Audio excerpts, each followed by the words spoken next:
Hello, welcome to Comcast Newsmakers, bringing you news and information from people making a difference in our communities. I'm Beverly Weaver, and joining me now is Aisha Young, Executive Director and Founder of African Americans in Gerontology. Thanks for being with us, Aisha. Thank you for having me. Now, this is an organization that you personally have gotten off the ground. Why was it important to found an organization like this? Well, I graduated with both my master's and my bachelor's in gerontology, and through both of my programs I noticed that there weren't any specific organizations geared towards guiding students or professionals in the field of gerontology. Certainly we have National Nurses Associations and engineering associations, but I didn't see anything for African American students or professionals in the field of gerontology. Yeah, and really it is important to focus on this because we do have such a large population of aging folks regardless of what the race is. Certainly the silver tsunami is hitting us, so yes, baby boomers everywhere. It's a growing population. It's going to be the biggest population, and so we need to prepare for that. And are there unique problems that African Americans face as they age, Aisha, that other populations or other races don't face?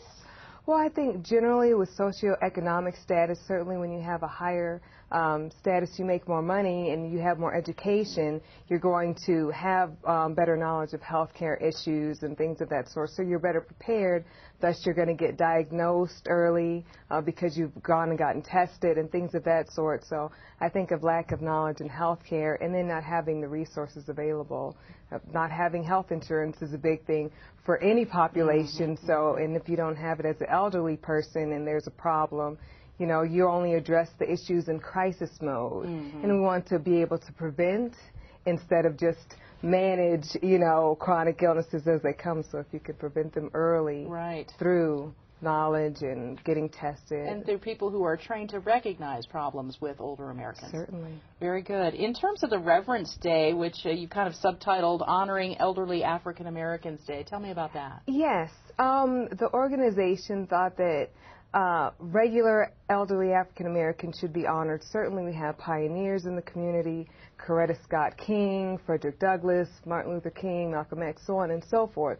But what about that everyday person who has done their due diligence, who has contributed to the community just by going to work every day? It's just like your mechanic who has worked for 40 years. He's fixed everybody's cars. Everybody knows him, but he's not recognized. And so that's what Reverence Day is. And when is it?